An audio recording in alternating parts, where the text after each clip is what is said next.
আমরা সবাই বিজয়ী। আমার মনে হয় শুধু শেষ পপ আপ বার্তাটাই। আমরা দেখেছি যে আমরা বিজয়ী, আমরা সবাই বিজয়ী। আমরা সবাই এক নতুন আকাশে উঠছি। আর জানেন তো, এই সঙ্গে আমরা এই নিখুঁত ব্যবস্থায় উড়ে চলেছি। আমরা শুধু প্রতিষ্ঠাতা নই, আমার তাই মনে হয় আমরা শুধু প্রতিষ্ঠাতা নই, আমরা বাইরের দিক থেকে এই ব্যবস্থার সমর্থকও। এবং অ্যাশ এবং তার দল, যারা সবাই এই ঘটনার সাক্ষী হচ্ছেন। বাস্তবিক অর্থে আমরা প্রতিষ্ঠাতা, আমরা বাস্তব প্রতিষ্ঠাতা। প্রতিদিনের ভিত্তিতে এবং অ্যাশ প্রতিদিন কাজ করছেন। আমরা বলতে পারি যে অ্যাশ এবং তার টেকনিক্যাল টিম 24 ঘন্টা নিরবচ্ছিন্নভাবে কাজ করছেন। এবং এটা সত্যি, আমরা সবাই এই সুন্দর প্রকল্পের সমর্থক। আমরা অ্যাশকে ভালোবাসি। কাজটি সম্পন্ন করতে পারেন। জো প্রকল্পটি সম্পন্ন করেছেন। আমরা সবাই সেই দিনের জন্য অপেক্ষা করছি, তাই তো? আমরা চাই সেই দিনটা খুব শিগগিরই আসুক। এবং আমাদের শুধু দরকার, আমাদের শুধু একটা অফিসিয়াল ঘোষণা দরকার, যেমন পপ আপ মেসেজের মাধ্যমে, অথবা আমাদের সিইও অ্যাশ মুফারিস আসবেন এবং অ্যাশ আনুষ্ঠানিকভাবে ঘোষণা করবেন কি হচ্ছে এবং কিভাবে আমরা বিজয়ী, তিনি খুব শিগগিরই ব্যাখ্যা করবেন। আমার তাই মনে হয়। আর অন প্যাসিভের পরবর্তী ধাপ, নিশ্চিতভাবেই অন প্যাসিভের পরবর্তী ধাপ শুধু আগের চেয়ে বড়ই হবে না, বরং আগের চেয়ে আরো ভালো হবে। আমার মনে হয় এই সুন্দর লঞ্চের জন্য এটা আগের চেয়ে আরো শক্তিশালী হবে এবং আরো ঐতিহাসিক হবে। তাই আমি সবাইকে বলতে চাই, আমাদের হাল ছেড়ে দেওয়া উচিত নয়। আমার মনে হয় এই মুহূর্তে, যেহেতু অ্যাশ মুফারিস স্যার এই প্রকল্পটি এত সুন্দরভাবে করছেন, যেমনটা তিনি দিয়েছেন, তাই আমাদের ধৈর্যের মুহূর্তগুলো এমন যে সেগুলো ভেঙে পড়ার জন্য নয়। ধৈর্যের এই মুহূর্তগুলো শীঘ্রই বদলে যাবে। বিজয়ের দৃষ্টিকোণ থেকে আমার মনে হয় আমরা অবশ্যই বিজয়ী হব। আমরা শীঘ্রই বিজয়ী হব। আমরা শীঘ্রই জয়ী হব। তাই এটি আমাদের সম্মান ও গর্বের সঙ্গে বিজয় এনে দেবে। তাহলে আসুন আমরা অ্যাশ, মূলত এটাই সব। আমরা যখন আমরা এগিয়ে যাব এবং যাত্রা শুরু করব, তখন আপনি ভারতের জন্য কি কি জিনিসে সাহায্য করতে চান? আমি নিশ্চিত কিছু নির্দিষ্ট বিষয় আছে যেগুলোতে আপনি সাহায্য করতে বা কিছু করতে চান। কোনো নির্দিষ্ট কিছু আছে কি যেটা আপনি করতে চান? হ্যাঁ, প্লিজ। আসলে সিস্টেমটা কি? আমি ভাবছি এমন কি সিস্টেম আছে যেটা আমরা আমাদের সিইওর সঙ্গে মিলিয়ে নিতে পারি। আমাদের যে ভিশন, যেটা আমাদের অ্যাশ আমাদের এমন এক ভিশন দিয়েছেন যা ভাবনার বাইরে, একেবারে আলাদা, অনন্য। তাহলে অ্যাশ চেয়েছিলেন এআই ডিজিটাল প্রোডাক্টের মাধ্যমে মানবতার জন্য কিছু করতে, যেখানে একজন সাধারণ মানুষও উন্নত হতে পারে, বর্তমান অবস্থা থেকে শীর্ষে উঠে যেতে পারে এবং নিজেকে সন্তুষ্ট করার পরও একটি সম্মানজনক জীবনযাপন করতে পারে। সাধারণ মানুষ থেকে শুরু করে ভালো চাকরি পেতে পারে এবং দরিদ্রদেরও সাহায্য করতে পারে। তাই ভবিষ্যতে আমরা দান খয়রাত করতে পারবো দরিদ্র মানুষদের জন্য। আমরা শুধু এই সিস্টেম থেকেই দান খয়রাত করতে পারবো। আমার তাই মনে হয়। তাই আমরা খুবই ভাগ্যবান, এতটাই আশীর্বাদ পুষ্ট যে আমরা এই প্ল্যাটফর্মে এসেছি, যেটা আমাদের দিয়েছেন আসমো ফরিদ স্যার। আর আমরা সবাই অপেক্ষা করছি এক বিশাল বিপ্লবের জন্য, যা এআই ডিজিটাল টুলস এর মাধ্যমে পুরো পৃথিবীতে পরিবর্তন আনবে। তাই এটা প্রত্যাশার সময় এবং এটা উদ্দীপনার সময়। এই সিস্টেমে থাকা সব অ্যাফিলিয়েট, পুরো বিশ্ব এবং সব দেশের মধ্যে প্রত্যাশা খুবই বেশি। আর আমরা সবাই অপেক্ষা করছি সেই সব ঘটনার জন্য যেগুলো আমাদের সিইও মি আশমোফারে সবসময় বলেন, বড় স্বপ্ন দেখো, সবসময় বড় স্বপ্ন দেখো। আর আমরা সবাই জানি বিষয়গুলো দেরি হচ্ছে। আমি জানি আমাদের প্রত্যাশার চেয়েও বেশি দেরি হচ্ছে, কিন্তু সময়টা লাগছে। কিন্তু যখন সিস্টেমটা চালু হবে তখনই সেটা সঠিক জায়গায় থাকবে। আর আমি নিশ্চিত আমরা বুঝতে পারবো কেন দেরি হয়েছে এবং এর পেছনের কারণগুলো কি। তাই এখনই সিস্টেমটাকে গ্রহণ করার সঠিক সময়। যেমন যেমন যাই হোক, দীর্ঘ বছর পর 2018 থেকে 2020 পর্যন্ত চলেছে। আমরা দেখিয়েছি আমরা যুদ্ধের মধ্য দিয়ে এসেছি, সংগ্রাম, চ্যালেঞ্জ আর সমস্যার মধ্য দিয়ে এগিয়ে এসেছি। তাই আমরা দেখতে পাচ্ছি এই সময়ে 2025 সালে আমরা এখন অনেকটাই নির্ভর। আমারও তাই মনে হয় পপ আপ জনতার দৃশ্য দেখার পর এই সময়ে আমরা অনেকটাই নির্ভর। জয় জয় জয়। হ্যাঁ, আমার মনে হয় আমাদের প্রস্তুত থাকা উচিত গ্রহণ করার জন্য, পরবর্তী ধাপে যাওয়ার জন্য, যেটা আমাদের সিইও মি আশমোফারে স্যার আগামী দিনগুলোতে তার সব অফিসিয়াল যোগাযোগের মাধ্যমে ঘোষণা করতে যাচ্ছেন, যেমন পপ আপ বা ওয়েবিনারের মাধ্যমে। তাই আমাদের বোঝা উচিত এখানে একটু ধৈর্য বাড়ানোরও প্রয়োজন হবে, এবং আমার মনে হয় এটাই হবে ধৈর্যের শেষ সময়। সব নতুন দারুণ দিনের অপেক্ষায় আছি। আমার মনে হয় 2025 সালে আমাদের সব স্বপ্নই সত্যি হবে। দেখুন, আমরা এখানে ভারতে আছি। ভারতের মানুষের পক্ষ থেকে, ভারতীয়দের পক্ষ থেকে আমি সবাইকে বলতে চাই যে উদ্দেশ্য নিয়ে আমরা এখানে ভারতে, এখানে অন প্যাসিভে আছি। 2020 সালে বা 2020 সালের আগেও 2018 সাল থেকে এখন পর্যন্ত যারা সবাই আমাদের সঙ্গে এখানে যুক্ত হয়েছেন, এবং এখন 2025 সাল মানে প্রায় 7 আগস্ট বছর, কেউ কেউ এখানে 8 বছর ধরে আছেন, কিন্তু আমরা এখনো 1 টাকাও পাইনি। ঠিক তো? আমরা শুধু ধৈর্য ধরে আছি, মানে আমরা অপেক্ষা করেছি, আর অপেক্ষা করতে করতে আমাদের ধৈর্যের মাত্রা সর্বোচ্চ শিখরে পৌঁছে গেছে। এর আগে আমরা অনেক কোম্পানিতে কাজ করেছি এবং অন প্যাসিভের সঙ্গে অনেক কোম্পানিতে যুক্ত হয়েছি, কিন্তু তখন আমাদের একটাই লক্ষ্য ছিল, আমরা শুধু উপার্জন করতাম আর দেখতাম কখন সেই কোম্পানির পে আউট আসবে। অথবা যদি আমরা সেই কোম্পানি থেকে পে আউট না পাই বা কম পাই বা 2 মাস পর পাই, তখন ভাবতাম ওই কোম্পানিতে আমাদের একটা প্ল্যান বি থাকা উচিত।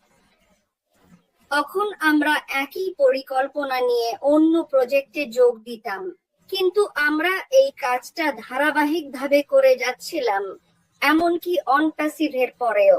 অনপ্যাসিভে যোগ দেওয়ার পরেও তাই করেছি, কিন্তু পার্থক্যটা হলো আপনি অনপ্যাসিভ আর অন্য প্রজেক্টগুলোর মধ্যে পার্থক্যটা দেখবেন এবং বুঝতে পারবেন।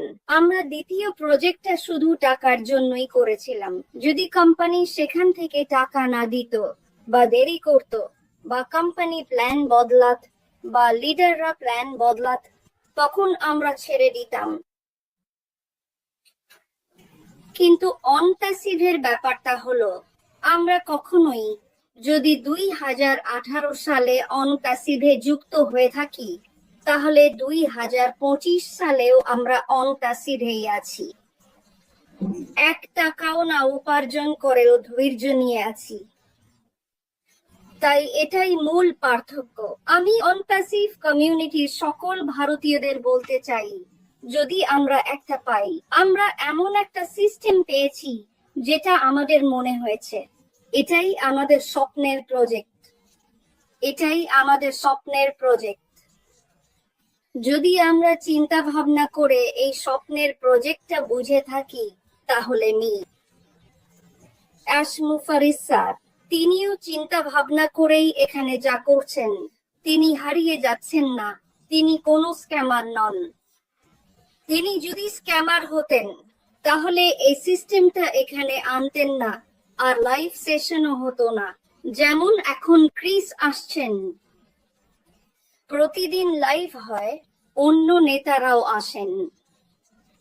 তাই এটা আমাদের বড় দায়িত্ব, আমাদের নৈতিক দায়িত্ব যে আমাদের বিশ্বাস রাখা উচিত, আমাদের নিজেদের সিস্টেমে বিশ্বাস রাখতে হবে, এবং ভবিষ্যতে যা কিছুই ঘটুক, তোমাদের সবাইকে তোমাদের সমস্ত সামর্থ্য নিয়ে ধৈর্য ধরতে হবে। সব চ্যালেঞ্জ পার করে একটু শান্ত থাকতে হবে। এইটুকুই। আমাদের কাছে নির্দিষ্ট কোনো তারিখ বা সময় নেই, কিন্তু যদি তুমি সুমলতার কথা শোনো তাহলে ধৈর্য ধরো। জানো এটা আসছে, জানো সামনে কিছু বড় কিছু আসছে। আর যখন আমরা বলি পরিবর্তন আসছে, আর জ্যানিক বাটলারও এখানে লিখেছেন প্রস্তুত থাকো, আর আমরা বলি ঠিক আছে, আমরা কিসের জন্য প্রস্তুত থাকবো? প্রস্তুত থাকো সুখ, স্বাস্থ্য, সম্পদ, সাফল্যের জন্য। সবকিছু ঠিক কখন ঘটবে আমি জানি না, কিন্তু যখন ঘটবে তখন তুমি আর আমাকে এই প্রশ্ন করবে না। আর তুমি দেখতে পাবে অনেক মানুষ যারা কখনো অনলাইনে সফল হয়নি, তারা কিছু একটা বদলে দেবে, আর সবাই তোমাদের দিকে তাকিয়ে থাকবে, সেটা সুমলতা হোক কিংবা গুনার হোক অথবা রঞ্জন, সবাই যারা ভারত থেকে এসেছে। ভারত, তোমাদের ভারতে অনেক কাজ করার আছে, আমরা সবাই এটা জানি। তোমার দেশে আমার দেশের মতোই অনেক মানুষ আছে যারা গরিব, যারা না খেয়ে আছে, যারা কষ্টে আছে। ভারতের প্রতিটি মানুষের দায়িত্ব বাইরে গিয়ে এই মানুষগুলোর পাশে দাঁড়ানো এবং তাদের সাহায্য করা। নিশ্চিতভাবেই নিজেকে সাহায্য করো, যেমনটা আমরা বলি, আগে নিজের গাড়িতে পেট্রোল ভরো, কিন্তু তারপর তোমার কমিউনিটির অন্য মানুষদেরও সাহায্য করতে এগিয়ে যাও। আমি বলি প্রতিটি দেশেরই তাদের দেশের প্রতি একটা দায়িত্ব আছে, একজন আরেকজনকে সাহায্য করার জন্য। আর আমরা যখন এটা করব, তখন পৃথিবী আরো সুন্দর একটা জায়গা হয়ে উঠবে, আরো বেশি মানুষ এগিয়ে এসে সাহায্য করবে। কেন?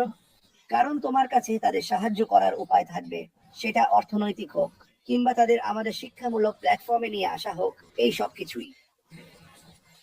বাফারা এমন একটা সিস্টেম তৈরি করেছেন যেখানে তার সমাধান পণ্য আর টুলসের মাধ্যমে সবাই সাহায্য পাবে। এটা নিয়ে আমি সত্যিই খুব উত্তেজিত।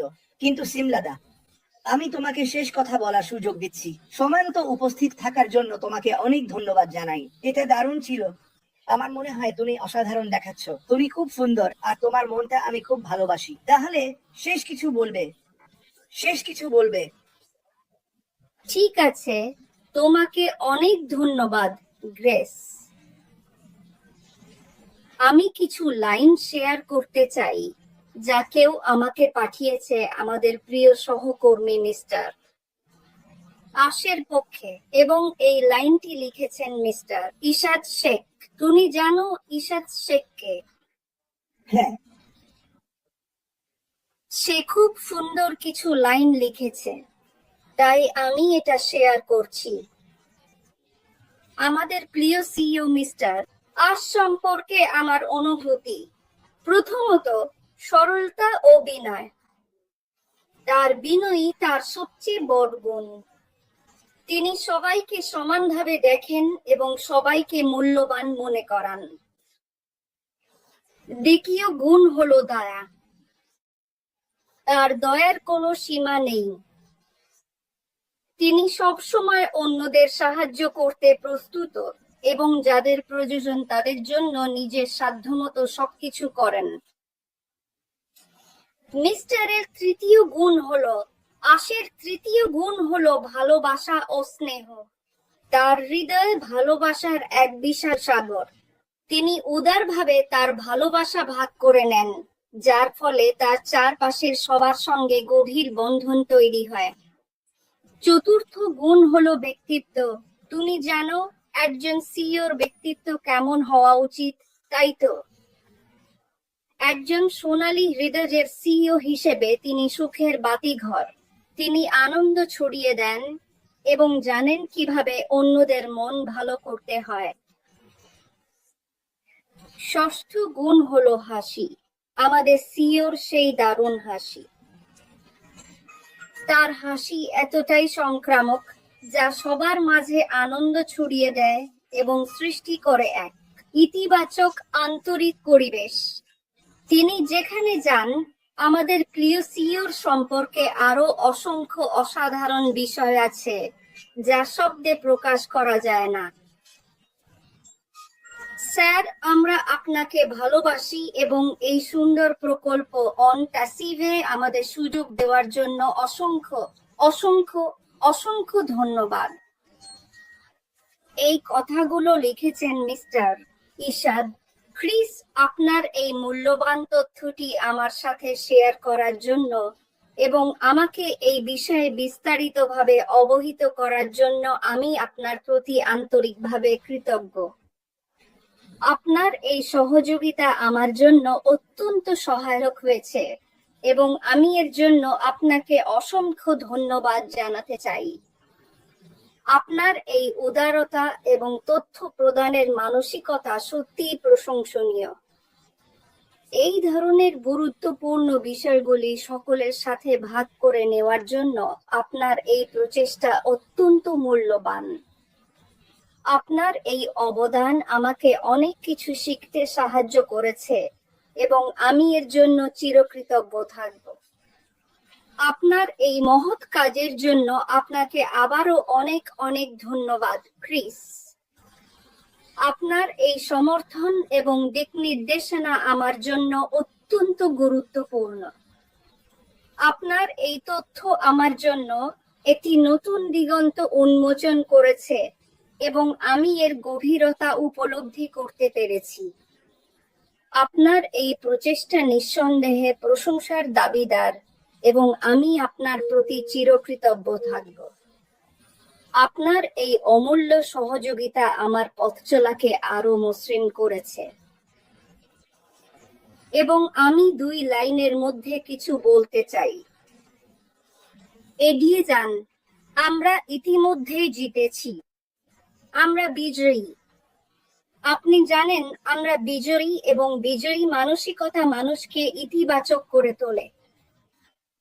তাই আমরা ইতিমধ্যে জিতেছি এবং আমাদের সিইওর দৃষ্টিভঙ্গি ও আমাদের উন্নয়নের জন্য তার এই ধরনের চিন্তাধারায় আমরা সম্পূর্ণভাবে মুগ্ধ এবং আমরা সবাই এতটাই আত্মবিশ্বাসী যে একদিন সেই দিনটি অবশ্যই আসবে। আমরা ফলের স্বাদ উপভোগ করব, আমরা আপেলের স্বাদ উপভোগ করব এবং আমাদের মহান সিইও অ্যাশ মুফারিস স্যারের প্রচেষ্টার ফলও আমরা উপভোগ করব। তাই আমরা সবাই ভাবছি এটা দেরি হচ্ছে, কিন্তু আসলে এটা দেরি নয়, এটা দেরি হলেও এটা আমাদের জন্য আনন্দের পাহাড় নিয়ে আসবে। আমি মনে করি এমন এক আনন্দের পাহাড় আসবে যা আমাদের স্বপ্ন পূর্ণ করবে। তাই এবং আমাদের অ্যাশ মুফারের সব ধরনের সামর্থ্য আছে, তার আছে সব বাধা, চ্যালেঞ্জ আর সমস্যাগুলো সামলানোর ক্ষমতা এবং তিনি ইতিমধ্যেই অতীত থেকে শিক্ষা নিয়েছেন। তাই আমাদের ইতিবাচক মনোভাব, আমাদের লক্ষ্য, আমাদের জয়ী মানসিকতা, আমি মনে করি আমরা পৃথিবীতেও একজন খুব সুখী মানুষ হতে পারি। এখন আমাদের অবস্থান নিরাপদ। আমাদের একটি সুরক্ষিত মূল্যবান অবস্থান আছে যেখানে ধৈর্যশীলদের জন্য সব পুরস্কার ফলসহ ফিরে আসবে। আলবিদা, আলবিদা। বাহ, শোনো, আমি তোমাকে বলি, এখানে তোমাকে দেখতে 500-রও বেশি মানুষ ছিল সিমলাদা। আমি জানি তাদের অনেকেই ভারতের, আর আমরা শুধু বলতে চাই ভারত, আমরা তোমাদের ভালোবাসি, আমরা তোমাদের ভুলে যাইনি, আমরা কাউকেই ভুলে যাইনি। আমি এটা প্রতিদিনই বলবো। আমি জানি এখন হয়তো তুমি কিছু সমস্যার মধ্য দিয়ে যাচ্ছ, কিন্তু এগুলো সবই কেটে যাবে। যখন সবকিছু ঠিকঠাক চলতে শুরু করবে, তখন তুমি তোমার কষ্ট ভুলে যাবে। কিন্তু আমি চাই তুমি মনে রাখো, পৃথিবীতে আরো অনেক মানুষ কষ্টে আছে, আর আমরা তাদের সাহায্য করার জন্যই আছি। শ্যামাদা, ধন্যবাদ প্রিয়, আমি তোমাকে ভালোবাসি। বিদায় বলো, বিদায়। খুব ধন্যবাদ ক্রিস, অনেক ধন্যবাদ। আমরা সবাইকে ভালোবাসি। আবার দেখা হবে।